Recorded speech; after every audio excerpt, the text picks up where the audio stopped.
Please share this video with others. If you have a YouTube channel, I ask that you download and repost this video on your channel. Simply attribute the source as coming from my channel and use this video as you see fit, as long as you don't cut it up, as long as you play it in its entirety. If you'll post this video on your blog or on Facebook, send it out through email or Twitter, this is going to help a lot of folks who are trying to find out the truth about silver and trying to find out the truth about how to protect their wealth or hedge against inflation using silver specifically and more generally precious metals. A lot of folks have no idea who to believe or what stories are true or not. I can tell you, I'm able to look at these charts and present you the data as it is, not as I want it to be. I did not go into this looking for a specific answer. I went into it looking for an answer. My questions are always, what is the truth?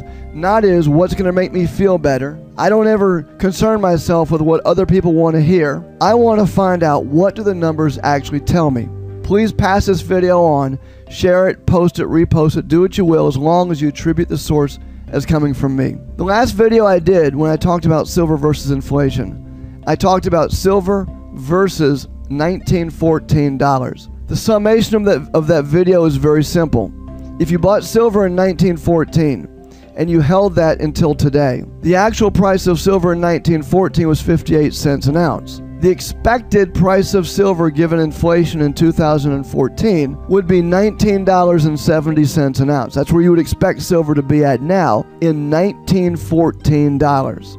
However, the real price of silver is $17.45. So if you had bought silver in 1914 and held until today, you would be underwater versus inflation adjusted prices by about $2.25 an ounce. Now, over the last 100 years, you find that that difference is $161, or on average about $1.61 an ounce per year. As a percent, what you end up with is silver underperforming on a percent now expected prices by about 28%. Now, this is where it's important for you to delineate between two different discussions. My last video dealt with silver versus $1914. I'm surprised that since my last video, not one person, although thousands of people have seen that video, not one person has asked, what about if you bought and held silver any other year until today? And that's what this video is about. That video is just the beginning. When you look a little bit deeper, the answers are a little different. The methodology of this video is simple. I go back and I look at the nominal price of silver over every year in the last 100 years.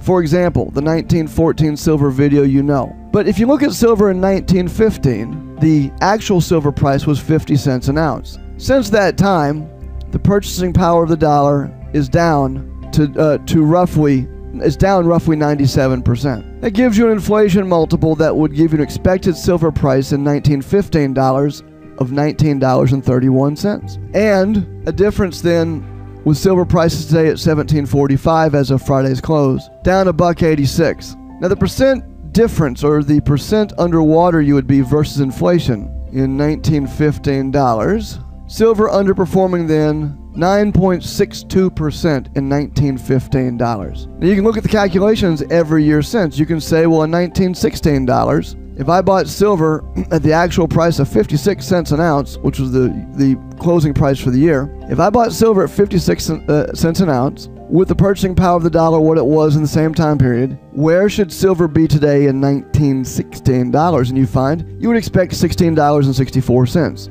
Silver's at $17.45.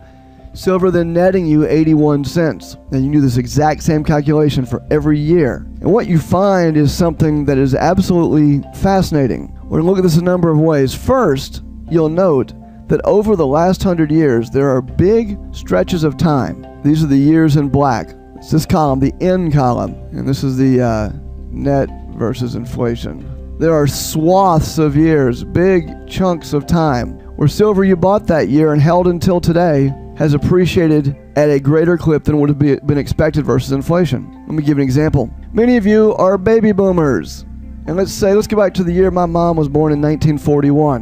In 1941, actual silver prices were 35 cents an ounce. Given inflation since then, you would have expected the price of silver to be at $6.99. That's inflation since then. However, silver has netted $10.46 more than that, or it was a 149% winner versus inflation since, in 1941 dollars. Now, I don't want to complicate this for you. I do not want to lose you on these numbers. A lot of numbers. Let me just stop and repeat again what I'm saying. If you're, let's say that your parents had been given an ounce of silver in 1941. Silver then was valued at 35 cents. The inflation multiple since then would have been 19.97. That would have given you, if you had put money into silver, an expectation that that silver, to keep pace with inflation, should be at least $6.99 today. However, silver's at $17.45, outpacing that by 149%, a wild outperformer. And you can look and you can see year after year, from the year 1922 all the way until 1974, any silver bought in that time period outperforms inflation year after year. Now, there are a couple patches in there. From 1975 until 1986, silver underperformed. Any silver you bought from 75 to 1986 has underperformed inflation. Any silver bought from 1987 until 2010 has outperformed. And if you look at the overall, the expected price of silver you bought, if you bought silver on any year, now remember what we're talking about now. We're saying if you bought silver, or someone bought silver in your family or whatever, any silver bought in the last 100 years since 1914, the average expected price would now be $13.87 an ounce on any silver.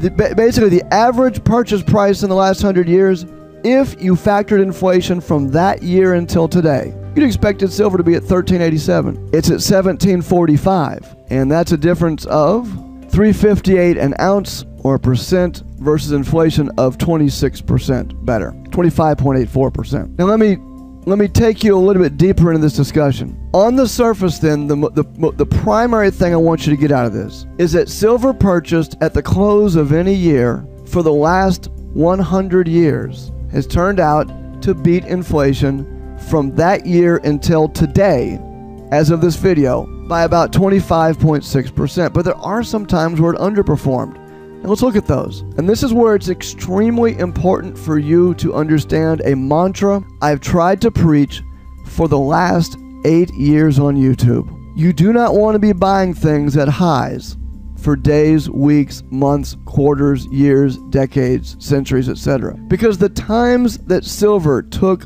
a beating versus inflation were times like this, where if you were buying silver in 1979, 1980, 1981, and 1982, and 1983, and 1984. Actually, this whole swath of time, 76 to 86. Now, if you look at the charts, this is not even including the highs on silver. This was just buying silver at the close at the year, not including the highs of 1980. So buying things like silver, or buying silver at on these peaks, has turned out to be long-term, complete disasters versus inflation. And where we are now is the last few years. Look at this. People buying silver in the last 4 years now have made generally the exact same mistake. Notice, this is silver in 2011, 12, and 13, and then 14. In the last 3 years, up until the last month or so,